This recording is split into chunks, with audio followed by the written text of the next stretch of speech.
आप इतना सारा अनुभव लेके आ रखे हैं, वो एनर्जी कहाँ है? सर मुझे भी लगा हैं? सर बहुत कुछ, मतलब इट वाज ऑल हवा हवाई बातें। नहीं तो क्यों हुआ? आप तो प्रैक्टिकल चीज़ों को देख के आ गए हैं, बहुत सारी सर चीज़ों को आई समझ डोंट सर मैं कोरिलेट नहीं कर पाई चीज़ें, मुझे लगता है कि better. So what we have to do for this? Sir मुझे बैक टू बेसिक्स।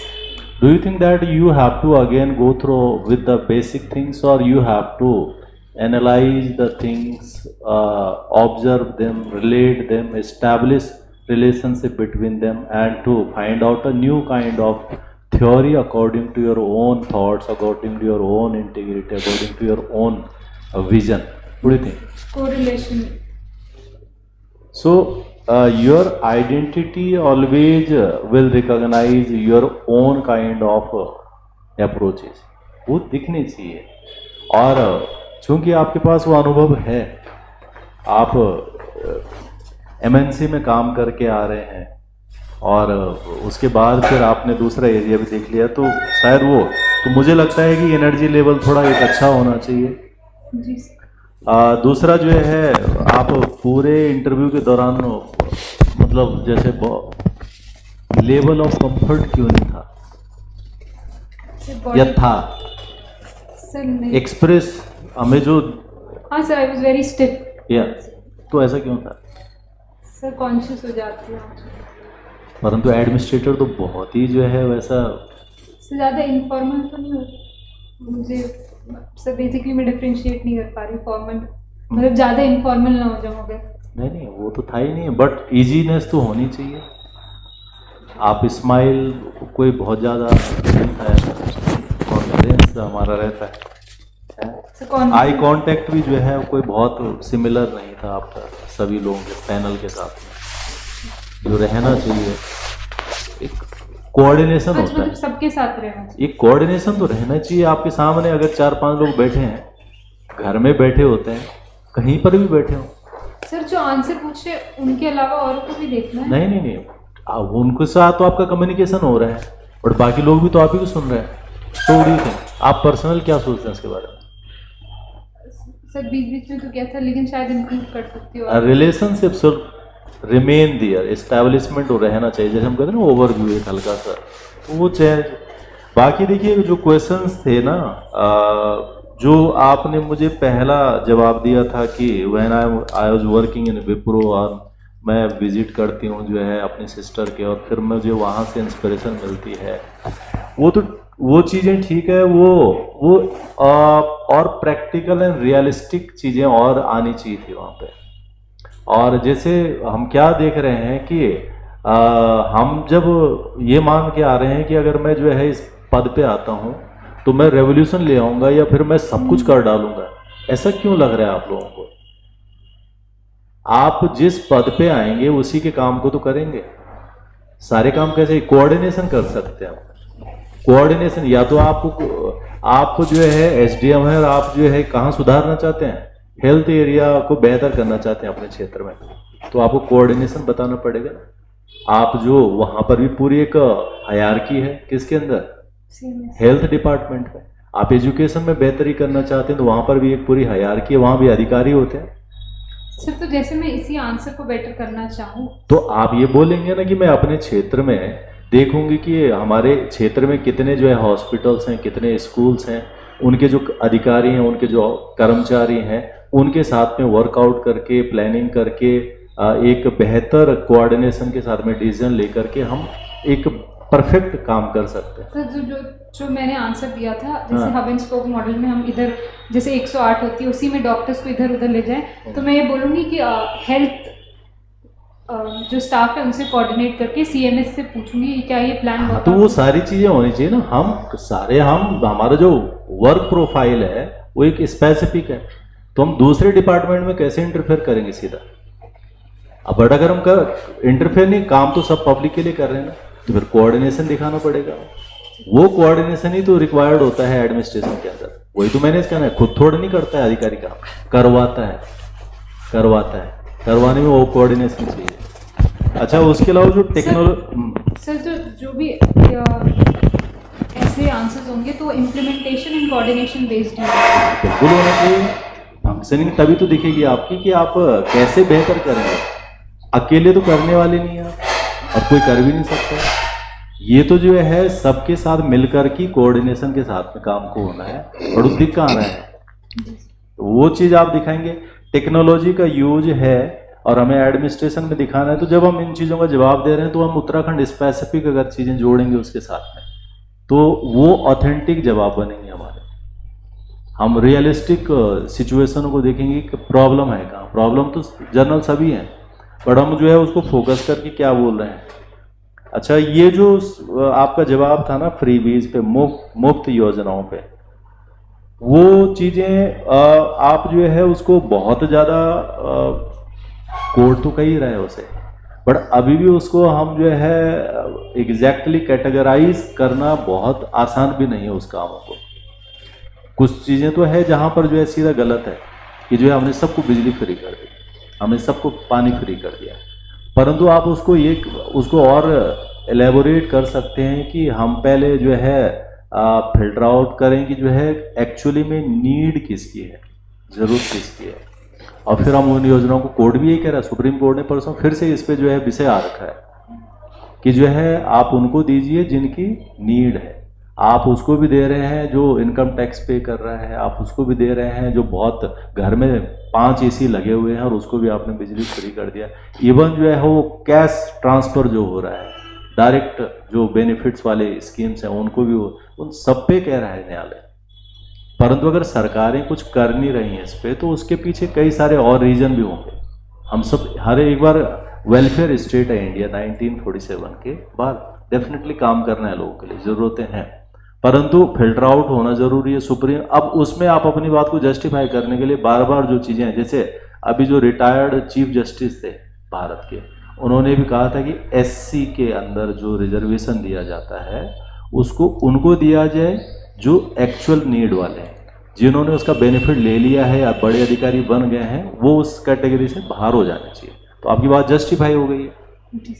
बट अगर आप खुद कहेंगे नहीं गलत है सारा या नहीं दिया जाना चाहिए, अच्छा, जस्टिफिकेशन विद नेम और समथिंग, हाँ, तो आपकी बात में ऑथेंटिसिटी आ जाती है और वो एक्सेप्ट करनी पड़ती है सामने वाले को, तो वहां से आप जोड़ के करेंगे तो वो ज़्यादा बेहतर हो जाएगा। बाकी हम कहना चाहेंगे कि एनर्जी दिखाइए थोड़ा अपने इंटरव्यू के दौरान, एक स्माइली फेस आप और थोड़ा रख सकते हैं, आई कांटेक्ट बना दीजिए, और साथ में क्वेश्चनों के बीच में coordination.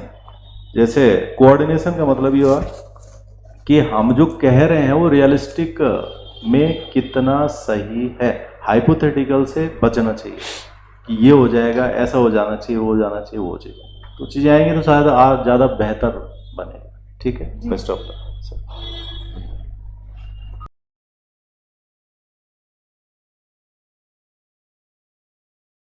What do you feel about your interview? I think I made it too hypothetical. It was, Why do you think so? Sir मैं और फैक्ट्स डाल सकती थी, मुझे आते भी थे कुछ फैक्ट्स, जैसे सर ने कहा SC का मैंने जजमेंट भी पढ़ा था, जो आपने 10% वाला बोला मैंने पढ़ रखा था, लेकिन मैं उसे 18% पे ही लेगी। मैं और डीपर जा सकती थी, जो भी क्वेश्चंस थे मैंने बहुत ऊपर ऊपर से आंसर दिए। ठीक है, but you don't have to be disheartened.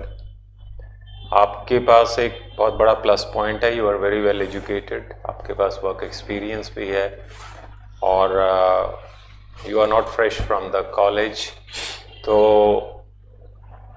आपका कम्युनिकेशन भी ठीक है, but you have to show more energy and be more comfortable.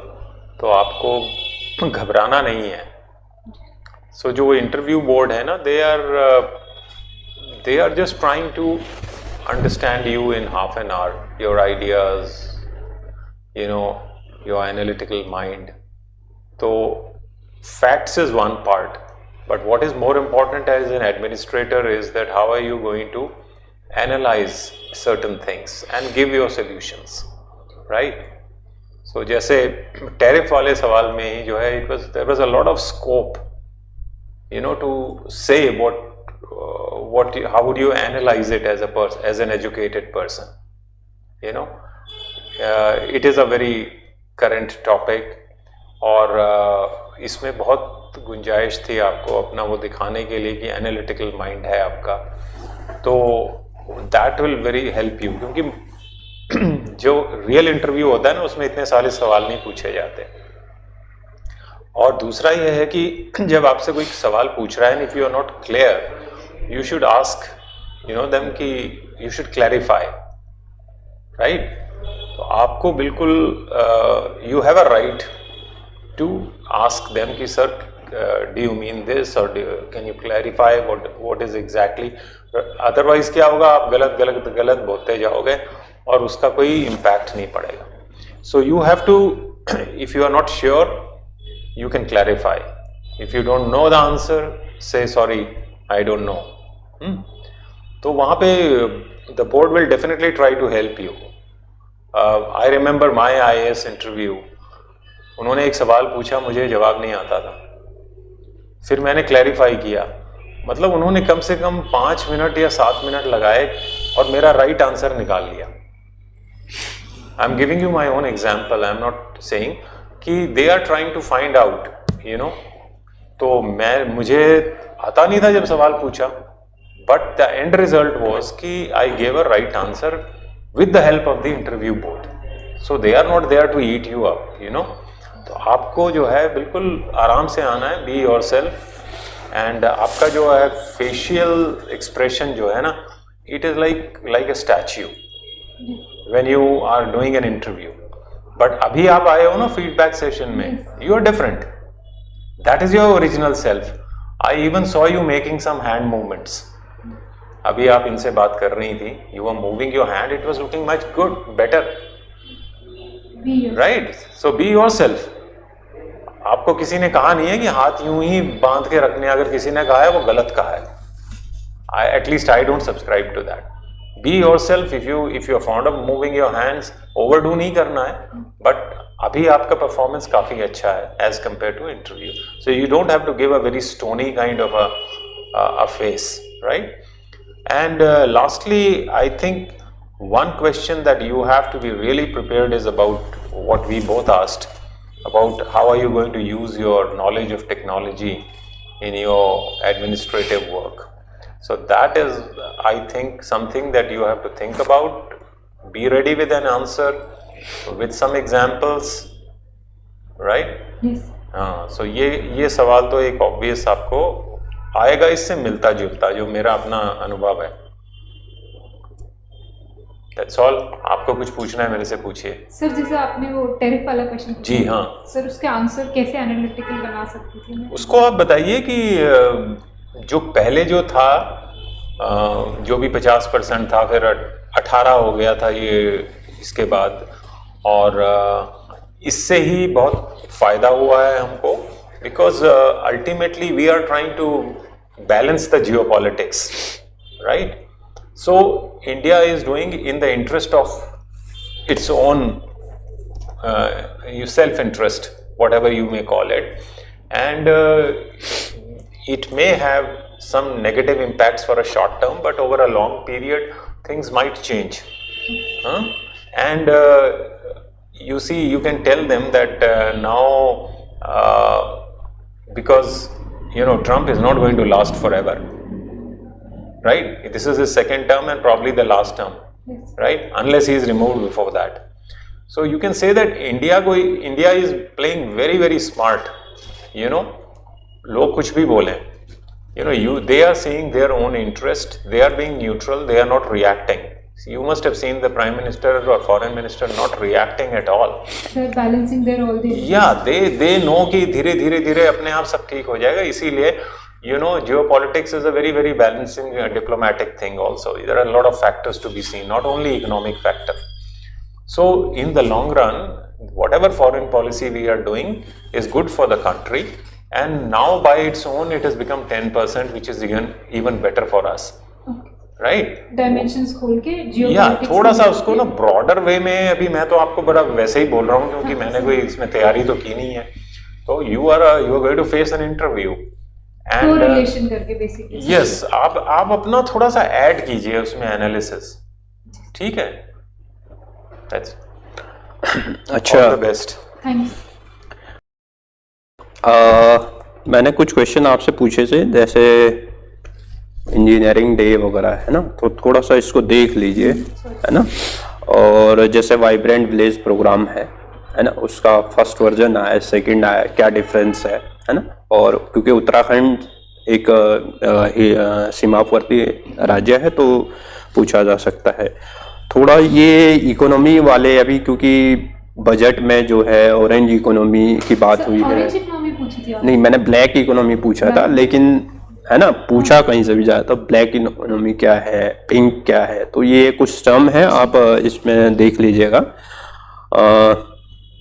इसके अलावा जो देहरादून में बढ़ रहे अपराध क्यों हैं, है ना, उसमें थोड़ा सा और मतलब और चीजें ऐड हो सकती है ना, तो वो मुझे लगता है आपको देखना चाहिए। और जैसे आप कुछ चीजें हैं जैसे GIS GPS है ना, कुछ इस तरीके के टेक्निकल टर्म आप यूज कर रहे हैं, तो उसकी देखिए कि आप अवेयर है नहीं है ना। आप कई बार उसको GIS टैगिंग कह रहे हैं, कई बार उसको GPS टैगिंग कह रहे हैं, तो GIS और GPS दोनों अलग चीज है।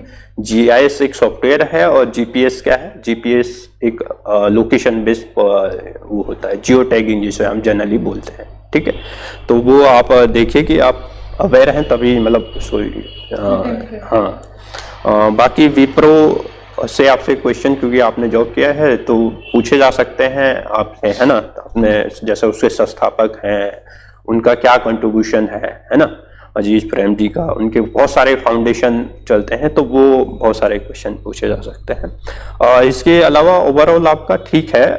थोड़ा सा मुझे एक जो क्वेश्चन था जो सर का था कि फ्री जो राशन या इस तरीके का, उसमें आप मतलब एकदम स्ट्रॉन्ग ओपिनियन रख रहे हैं, है ना, कि मतलब नहीं ही होना चाहिए, है ना। तो थोड़ा उसको मुझे लगता है कि उसको बैलेंस करके आपको चलना चाहिए, है ना। बाकी मेरी तरफ से ऑल द बेस्ट, ठीक। आपका कम्युनिकेशन मुझे ठीक लगा, अच्छे से कम्युनिकेट कर पा रही हैं, अच्छे कीवर्ड्स भी यूज़ कर रही हैं, फैक्ट्स भी आपको याद है। लेकिन मेन प्रॉब्लम शायद आपकी तैयारी में ये रही है कि आपने ना क्वांटिटी पे शायद ज़्यादा जोर दिया है तैयारी में, क्वालिटी पे कम, प्रेजेंटेशन पे कम। तो इंटरव्यू ना प्रेजेंटेशन है सारा, तो अब जो आप तैयारी करेंगी क्वालिटी पे, प्रेजेंटेशन में ही काम करेंगी सबसे ज़्यादा।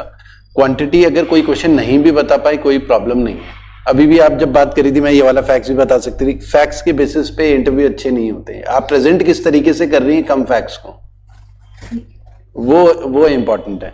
और जैसे मैंने क्वेश्चंस पूछे तो मुझे करप्शन के ऊपर ही पूछा कि आप एक ऑनेस्ट ऑफिसर के लिए सर्वाइव करना मुश्किल होता है, सारे लोग उसी टाइप से बन जाते हैं। तो मेरे पूछने का तरीका, मतलब आपको आंसर्स पता थे, लेकिन जो मेरा पूछने का तरीका था वो बेसिकली मैं अपने वर्ड्स जो है ना आपके मुंह में डाल रहा हूँ, तो आप ना उसमें थोड़ा ट्रैप हो गई, अच्छे से आंसर नहीं कर पाई। थोड़ा मेरे तक आते आते आपका कॉन्फिडेंस डाउन हो गया, क्योंकि मैंने क्वेश्चन ही ऐसे थोड़ा घुमा फिरा के पूछा। तो आपको ना एक जो भी अपना आंसर है, तो जो जिस क्वेश्चन अलग अलग तरीके से पूछे जाएंगे, लेकिन आपको अपना एक तरीका जो भी है ओपिनियन डिपार्टमेंट के बारे में, जैसे बोलना है कि मुझे नहीं लगता कि डिपार्टमेंट में इतने ज्यादा ही करप्ट लोग हैं, ओवरऑल डिपार्टमेंट में ऑनेस्ट लोग ही हैं, कुछ लोग हो सकते हैं करप्ट, ठीक है। एक ऑनेस्ट ऑफिसर के लिए सर्वाइव करना बहुत सिंपल है, रूल बेस्ड सिस्टम हो, ट्रांसपेरेंसी के साथ काम करें, ठीक है, और ग्रीवेंस रिड्रेसल सिस्टम हो, पब्लिक के जो भी कंप्लेंट्स है उनको रिजॉल्व करना आना चाहिए अपने ही डिपार्टमेंट में, ठीक है। अगर कोई ऐसा प्रेशर डालता भी है तो हम क्लियरली बता देंगे कि सर रूल्स अलाउ नहीं करते इस चीज को करने के लिए। तो जो क्वेश्चन पूछा मैंने इस तरीके से पूछा कि मैं जो वर्ड्स हैं वो आपके मुंह में डालूं, तो आप थोड़ा कंफ्यूज हो गए, फिर आपको जो आपका जो आंसर देने का जो तरीका था वो सारा गड़बड़ हो गया, ठीक है। तो आपको प्रेजेंटेशन पे काम करना है ज्यादा। फैक्ट्स आपको बहुत सारे याद हैं, कई चीजें अपने कीवर्ड्स भी अच्छे पकड़े हैं जो मुझे सही लगे, बस वो प्रेजेंटेशन का गड़बड़ लगा कई चीजों में, ठीक है। डेवलपमेंट के प्रोजेक्ट्स में रेजिस्टेंस ऐसा कुछ पूछा था आपसे शायद हिली एरिया में, ठीक है। एक तो जो भी डेवलपमेंट एक्टिविटीज होती है, लोगों को लगता है कि सरकार ये ना कर ले, हमारी जमीन ना ले ले, हमारा घर वो ना करे, तो एक फेयर ऑफ डिस्प्लेसमेंट भी है, एनवायरमेंट भी एक इश्यू है कि एनवायरमेंट डैमेज हो रहा है, ठीक है। और ट्रांसपेरेंट कम्युनिकेशन भी नहीं होता सरकार का कई बार, कि स्कीम के बेनिफिट्स किस तरीके से हैं, तो उसके बेनिफिट्स लोगों तक बेहतर तरीके से पहुंचने चाहिए। ठीक है, तो यही सब था। और उसके अलावा ये भी पूछा था मैंने कि ट्रांसफर इधर हो जाए, फैमिली कैसे मैनेज करेंगे। तो वो एक पहली ये चीजें ना, क्योंकि ये फीमेल हो तो इस तरह के क्वेश्चन पूछे जाते हैं कई बार इंटरव्यू में, तो आपको आंसर देना आना चाहिए कि आजकल हस्बैंड वाइफ दोनों अलग अलग जगह नौकरी कर रहे होते हैं, सारी चीजें इजीली मैनेज हो जाती हैं। हमारे रिलेटिव्स में भी कई लोग हैं, ठीक है, इसी तरीके से चल रहा है। आजकल तो वीडियो कॉल हो जाती है, ठीक है, तो इजी रहता है वीडियो कॉल्स के थ्रू, ठीक है, कम्युनिकेट करना। और छुट्टी में इजीली घर आ सकते हैं क्योंकि अब कनेक्टिविटी भी इंक्रीज होती जा रही है, ठीक है। तो कॉन्फिडेंस के साथ इस तरीके से बता सकते हैं, ठीक है। Okay, thank you.